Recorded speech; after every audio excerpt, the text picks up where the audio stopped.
रामकृष्ण हरिदर्शक हो. माणसं फार शिकलेली वगैरे, फार सुशिक्षित, फार विचार करतायत, पण म्हणजे स्वर्ग नाही आणि काही नाही, नरक नाही, यम नाहीत, देव नाहीत, काहीच नाही, असा त्यांचा मनोगत असतो. तर विचार करा, काहीच नाही.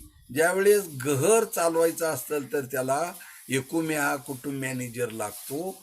गाव चालवायचं असेल तर त्याला प्रथम नागरिक सरपंच लागतो.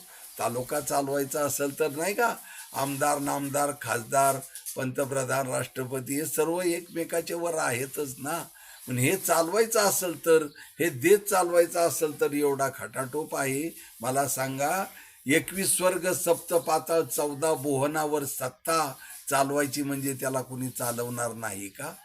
चालवणार निश्चितच आहे. आणि ती सत्ता दिसत नाही, पण सत्ता जरूर आहे. वृक्षाची पान हाले ज्याची सत्ता, राहिली अंता मग कोठे रामकृष्ण.